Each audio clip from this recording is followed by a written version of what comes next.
در این مراسم باشکوه که در شهر خوروغ برگزار شد، زیاد از 6000 نفر ساکنان ولایت، نمایندگان مقامات دولتی، فعالان و والدان دعوت شوندگان اشتراک داشتند. گسیل جوانان به صف قوه‌های مسلح کشور در فضای ایدانه صورت گرفته با راهپیمایی با شکوه و چهاربینی‌های فرهنگی ادامه یافت. در دایره این جمع تنتنوی جوانان با اراده بدخشان با احترام و صداقت کامل به فرمان پرزیدنت جمهوری تاجیکستان و سرفرمانده عالی قوه‌های مسلح مملکت محترم امامعلی رحمان آمادگی خود را برای حفظ مرز و بوم کشور در سطح بلند نشان دادند. ارتش ملی تاجیکستان در طول تاریخ خویش به یک نهاد قوی و با اعتماد حفظ ثبات ملی و امنیت کشور تبدیل یافته است. سربازان دلیر و شجاع با افتخار و مسئولیت بزرگ برای حمایت مرز و بوم وطن آماده اند. باعث خوشنودی است که حکومت جمهوری تاجیکستان تحت رهبری پیشوای ملت محترم امامعلی رحمان سیاست خردمندانه را پیش گرفته است که به تامین صلح و ثبات، حفظ امنیت ملی و تحکیم دوستی و همکاری با کشورهای همسایه از جمله جمهوری قرقیزستان روانه شده است. در سالهای اخیر مناسبت‌های دوستانه و همکاری با این کشور همسایه در اساس احترام متقابل و منفعت‌های مشترک برقرار و تحکیم یافته. این تدبیرها برای تامین صلح و ثبات و رشد همگرایی منطقوی نقش مهم می‌بازند. صلح و ثبات که زیر سیاست خردمندانه پیشوای معظم ملت پرزیدنت جمهوری تاجیکستان محترم امامعلی رحمان در تمام گوشه و کنار کشور تامین گردیده است. برقرار گردیدن مناسبت‌های دوستی و همسایگی نیک با جمهوری قرقیزستان نمونه عالی دیپلماتی سازنده می باشد. ما ساکنان ولایت مختار کوهستان و بدخشان از غمخواری پیشوای معظم ملت منتظر هستیم که دوستی بین جمهوری تاجیکستان و جمهوری قرقیزستان دوباره یعنی برپا گردیده.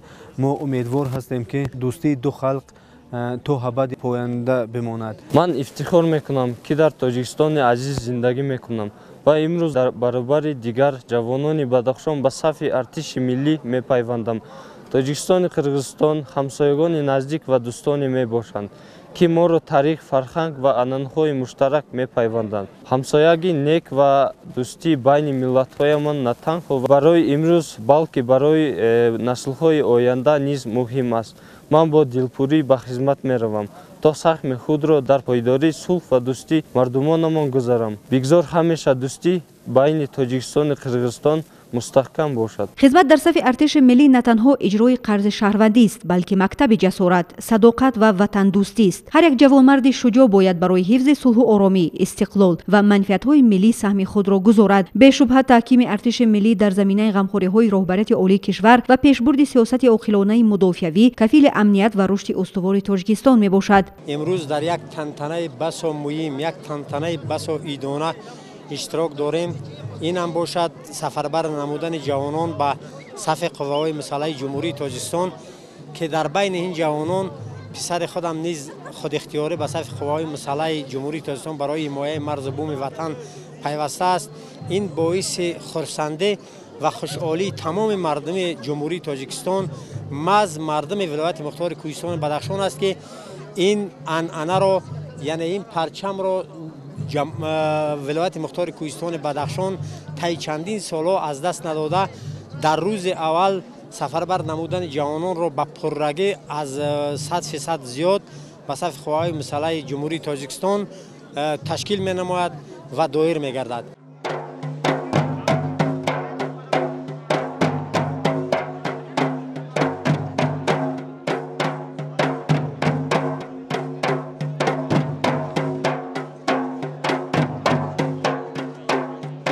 پدر و مادران سربازان آینده با افتخار و صمیمیت بلند فرزندانشان را به صف قوه‌های مسلح گسیل نمودند. اظهار داشتند که جوانان بدخشان همیشه وطن دوست و شجاع بوده برای حفظ وطن مادر آماده اند. همه سال در اساس فرمان پرزیدنت جمهوری تاجیکستان تعداد زیاد فرزندان خدمتیان دولتی نیز برای اجرای مسئولیت شهروندی خود به صف ارتش ملی پیوست میشوند. خدمتیان دولتی ضمن صحبت تاکید کردند که خدمت حربی در تاجیکستان نه تنها وظیفه شهروندی است بلکه نشانه صداقت به دولت و ملت باشد. امروز ارتش ملی تاجیک با شرایط مساعد، تامینات تکنیکی و سطح بلند آمادگی یکی از رکنهای مهم دولتداری ملی به حساب می رود. امروز فرزند من نیز در قطار هزارها نفر فرزندان دلیر و جسور و دلاور و وطن دوست تاجیک به صف قوه‌های مسلح جمهوری تاجیکستان شامل می شود و من هم افتخار دارم و هم سربلند از آن هستم که فرزند من در زمان صاحب استقلالی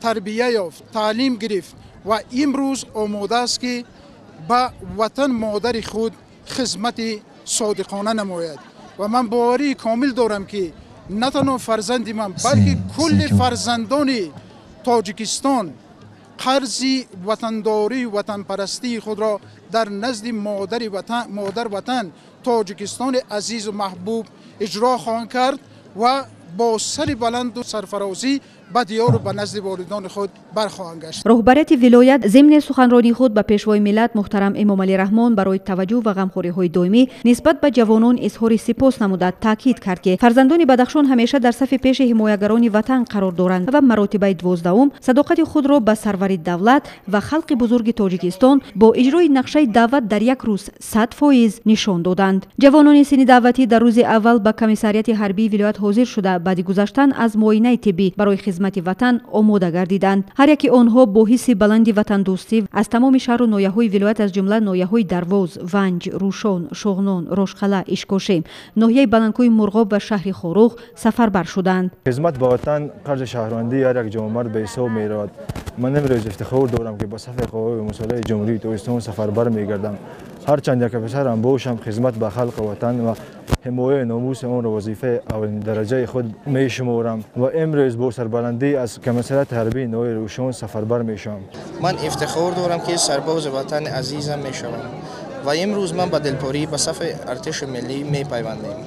زیرا میدونم که حمایت خاک مقدس وظیفه شخصا من هر یک جوانمرد است و من آمادم که ناموس تاجیک رو حفظ نمایم و جسارت اراده قومی در حفظ امنیت وطن سهمگذار باشم. چون رسم تاجیکانه مادران بدخشانی فرزندان خود را با مراسم نامگذان به حمایت مرز و بوم وطن سفربر نمودند. ما سابقه‌داران مهنت با افتخار با جوانانی که امروز به خدمت حربی سفر میشن راه سفید میگوییم.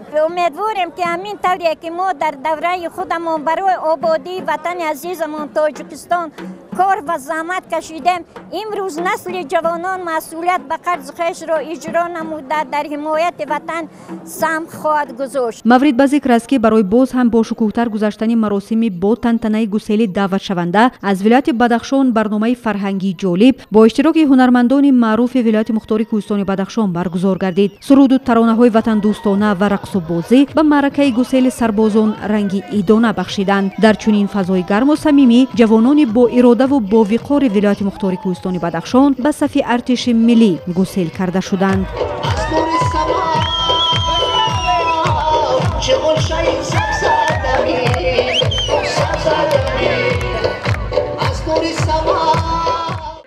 در میدان قسم حربی محله سامانیان دعوت شدگان ناحیه‌های لخش، سنگوار، رشت، تاجیک‌آباد و نورآباد برای شامل شدن به صف قوه‌های مسلح حاضر گردیدند که آن از حس بلند وطندوستی جوانان شهادت می‌داد تا خدمت وطن عزیزمان را ادا نمایند.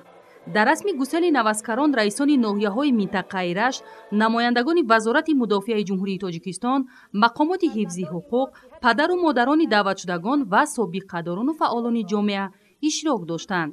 در آغاز چهاربینی قید گردید که قوه‌های مسلح جمهوری تاجیکستان کفیل امنیت و یکپارچگی دولت صاحب استقلال عزیزمان بوده، خدمتچیان حربی جزو تام‌های نظامی در حفظ مرز و بوم وطن، تأمین امنیت دولت و زندگی آسوده ساکنان مملکت سهمی بزرگ دارند. امروز به صف قواهای مسلح جمهوری تاجیکستان سفربر می‌گردم و شکرانه از آن را میکنم که ما امروز دولت ملی خود را دارا هستیم. خدمت به وطن مادر را شرف میدانم، زیرا این دو مفهوم از خردی برایم مقدس و نجیبند. جوانان نیروی با اعتماد، امنیت دولت و ملت، سرچشمه تشبس‌ها و منبع اساسی کادرها میباشند. من بعد از ختم دانشکده آموزگار جمهوری تاجیکستان و صف قواهای مسلح جمهوری تاجیکستان حاضر شدم و میخواهم خدمت مادر وطن را سربلندانه اجرا نمایم.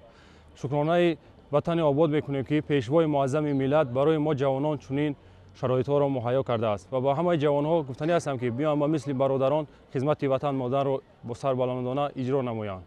در روز یکم دعوت بهاری به صف ارتش ملی جوانان ناحیه‌های منطقه با درک مسئولیت و حس بلند وطندوستی حاضر شده آمادگی خود را برای خدمت در قسم‌های نظامی مملکت به خاطر حمایت مرز و بوم وطنی عزیزمان بیان داشتند. من امروز به صف قواهای مسلح جمهوری تاجیکستان شامل گردیده بهر حمایت مرز و بوم کشور آماده هستم. من از تمام جوانان جمهوری دعوت به عمل می‌آورم که بهر حمایت مرز و بوم کشور آمده با اختیار خود به صف قواهای مسلح داخل شده خدمت حربی را با یک افتخار بلند به اتمام رسانند. هر سال در سراسر جمهوری عزیزمان روز 1 اپریل دعوت بهار شهروندان به صف قواهای مسلح جمهوری تاجیکستان آغاز می‌گردد. برای هر جوان پسر این روز فراموش نشونده است، زیرا برای محافظت مرز و بوم وطن عزیزمان کمر همت بسته اختیاراً به کمیسریت ناحیه حاضر شده برای ادای قرض فرزند خود در نزد وطن مادر وظیفه مقدس شهروندی خود می‌دانیم. ما جوانان باید از خدمت در صف قواهای مسلح جمهوری تاجیکستان نهراسیم و دائما برای خدمت آماده باشیم. در این روز به نوسکرانی که کورس‌های رانندگی را ختم نمودند شهادتنامه رانندگی سپرده شد. و پدر و مادران با حس بلندی وطن دوستی ابراز داریم که شما دائما آسوده بخوابید، چون ما ضمن ادای خدمت حربی دائما غیر و دلیر هستیم. در میدان قسم نظامی به خاطر باز هم بلند برداشتن حس وطن دوستی و مهارت و ملکه جنگی سربازان مشق‌های نظامی آماده نموده خود را پیشکش نوسکران و دیگر مهمانان کردند که آن از جسارت و وطن دوستی، زیرکی سیاسی و آمادگی به حفظ مرز و بوم کشوری عزیزمان را تجسم می‌کرد. با صف قوای مسلح جمهوری تاجیکستان اختیاراً سفربر شده صادقانه به وطن و ملت خویش خدمت میکنم. باوری دارم که ما دعوت شوندگان خدمت حربی را ادا نموده با سر بلند به نزد نزدیکان و پیوندان خود برمیگردیم و از پای آموزش علم و هنر و کار و فعالیت گردیده تحت راهنمایی‌های پدرانه پیشوای معظم ملت محترم امام علی رحمان در آبادانی این وطن بهشت آسایمان سهم ارزنده خود را می‌گذاریم. پسرم بعد خدمت دانشگاه ملی با اختیار خود به صف قوای مسلح سفربر کردیم. شخصا خودم اول اومدیم از قسم نظامی دیدن کردیم، حالتش خوب به این نوعی شکرانه تنجی دولت ما میکنیم، صلح و ثبات و آرامی برای همین توصیه میتیم جوانان را که اونا خدمت وطن بکنیم. خدمت وطن مادر قرض شهروندی هر یک جوانمرد وطن دوست است. امروز نوسکران با این جسارتشان همچون قهرمان برای نسل‌های میانبعده به شما رفته شایسته افتخار وطنی عزیزمان میباشند. ما مادران تاجیک از آن امروز فخر میکنیم که فرزندان ما میخواهند به صف قواهای مسلح جمهوری تاجیکستان رفته خدمت وطن و مادر را ادا نمایند. ما مادران دست دعا برداشته از چنین دولت تنج آرام، از چنین پیشوای غمخوار، اساسگزار صلح و وحدت ملی پرزیدنت جمهوری تاجیکستان محترم امام علی رحمان شکرگزاری میکنیم. آرزو دارم که فرزندان ما صحت سلامت رفته خدمت وطن و مادر را ادا نموده سربلندانه به نزد والدین خود برگردند. امروز که دعوت نوسکران به صف قوای مسلح جمهوری تاجیکستان در ناحیه رشت برپا میگردد، من همچون فرزند خود را به صف قوای مسلح جمهوری تاجیکستان سفربر نموده احترام داریم که در آینده مثل فرزندان دلیر و شجاع جمهوری تاجیکستان همه فرزندان ناحیه رشتان زمین به صف قوای مسلح جمهوری تاجیکستان ادای خدمت می‌نمایند. در رسم گسیل نوسکران دعوت شدگان ابراز داشتند که خدمت در صف قواهای مسلح باعث افتخار هر یک جوان وطن دوست بوده. این را تنها جوان پیشه می نماید که حس بلندی وطن دوستی داشته با پیروی از گذشتگان خود همیشه برای حمایت مرز و بوم وطن آماده باشند. محض با درک مسئولیت و همکاری های ساختارهای داخلدار 5 ناحیه منطقه در روز اول نقشه دعوت بهاری را اجرا کردند. در انجام جمع‌آمد تنتنوی هنرمندان با برنامه هنری برآمد کرده خاطر اهل چاره‌بینی را شاد کردند. خدمت حربی نشانی روشن احساس وطن دوستی، درک ضرورت و اهمیت حمایت منفعت‌های دولت و ملت و خلق تاجیکستان میباشد. نسل جوان در صف قواهای مسلح مملکت خدمت نموده درس شجاعت و مردانگی آموخته برای حفظ مرز و بوم وطن کمر همت میبندند. این است که همساله از 1 اپریل سر کرده در شهر و ناحیه‌های مملکت مراسم باشکوه گسیل جوان پسران به صف ارتش ملی جمهوری تاجیکستان در سطح بلند دایر میگردد. این چاره‌بینی در ناحیه فرخار با انعکاس واقعی روحیه خویشتن‌شناسی و وطن پروری صورت گرفته آن در دیدمانگاه سرحدی رقم 6 قشون‌های سرحدی کمیته دولتی امنیت ملی جمهوری تاجیکستان به طور خاطرمند و تنتنوی صورت گرفت. معلوم که به صف قواهای مسلح مملکت جوانان جسمانی و روحان سالم فرستاده میشوند و در این سمت تدبیرهای مهم اندیشیده شده. در کمیسریات حربی از حساب متخصصان با تجربه ساحه تندرستی هر یک دعوت شونده از معاینه طبی گذرانده میشوند. رهبریت ناحیه والدین نوسکران و سابقه‌داران ساحه برآمد کرده ابراز داشتند که جای افتخار و شرف است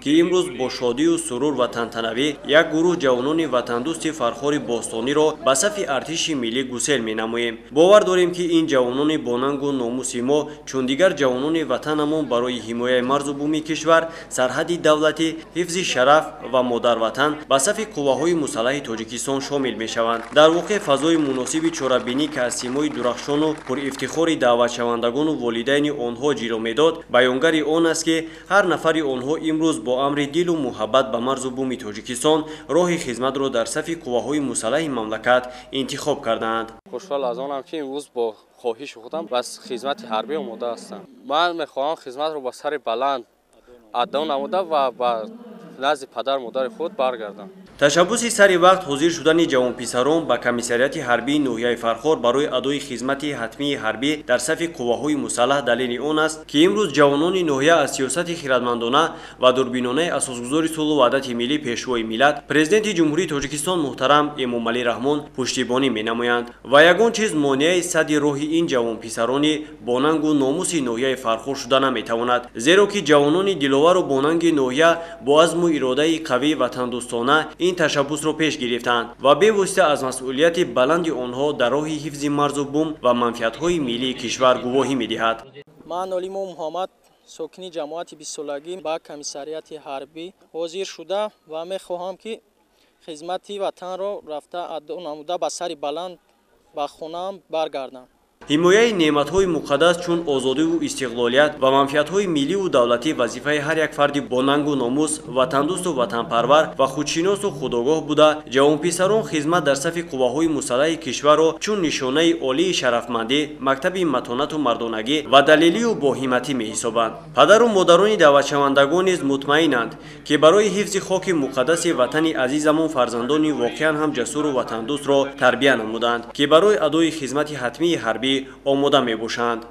مادر 6 فرزند کنجی که همه خواهم که برای خدمت نبیاید. هزار با شکر دولت تنجیب امنی و امامعلی رحمان میکنم، هزارها با شکرانه میگم تنجیب امنی باشه، فرزندام با سر بلند برم با سر بلند بیایم. من عارفشاه جوبیروف شهروند ناحیه فرخار استقامت کننده جماعت 20 سالگی دهه نوروز امروز فرزند خود را با خواهش خودش به خدمت وطن پدر و مادر گسیل می‌نمایم.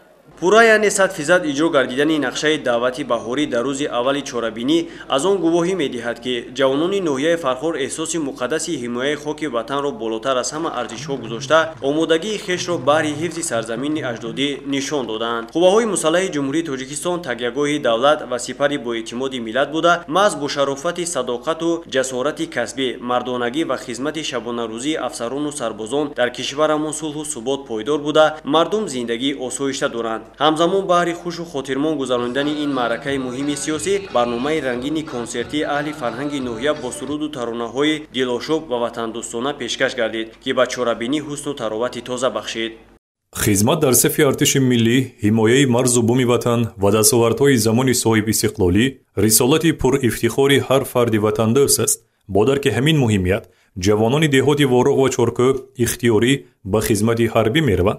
دوامی چند سال می شود که در دهات وارق و چرکوی شهر اسفره در روز اولی دعوت جوانان به صف ارتش ملی نقشه بر زیاد تامین می گردد و در جمهوری از اولین شده از اجرای نقشه مژده می دهند. با پشتیبانی از سیاست سازنده و دوربینانه اساسگذار صلح و وحدت ملی پیشوای ملت محترم امامعلی رحمان، رادمردان دهات وارق با امر دل و وجدان به خدمت مادر وطن رهسپار می شوند.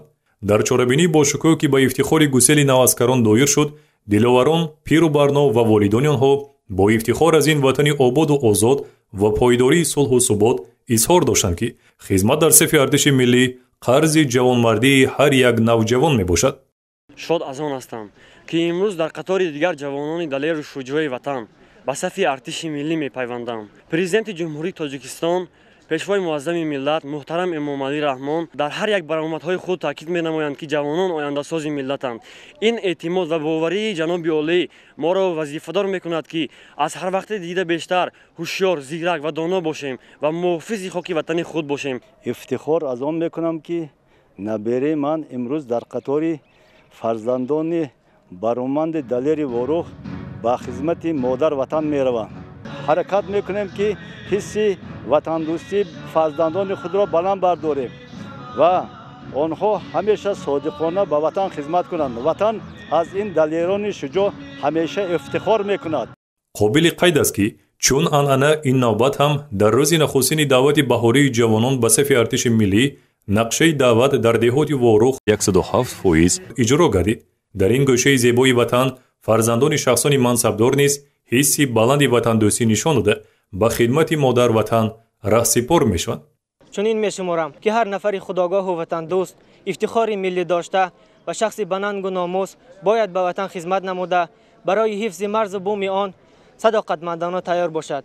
از این رو ما جوانان دلیر و شجاع وارخ در اجرای رسالت پرشرف وطن دوستی آماده بوده با سرفرازی و با روحیه بلند وطن دوستی به خدمت حربی می رویم. امروز با افتخار و با سربلندی می گویم که فرزند من بابای یاسین جان به خدمت حربی می روند. من امروز یکی از مادرانی خوشبختم که رسالت مادرانم را در نزد خلق و وطن اجرا می نمایم. در دهات چارکوه به مناسبت گسیل دلواران چارکوهی چارابینی ادانه برگزار گردید. چون سالهای قبلی در روز نخستین آغاز معرکه دعوت بهاری جوانان به صف ارتش ملی در دهات چارکوه نقشه دعوت تامین گردید. حس وطن دوستی، افتخار ملی و مقدس دانستن مرز و بوم وطن باعث آن گردید که جوانان با امر دل و وجدان به خدمت حربی روند و نقشه در روز نخستین دعوت تامین شود. پس از ختم مکتب میانه با خواهش خودم به خدمت وطن منر میروم.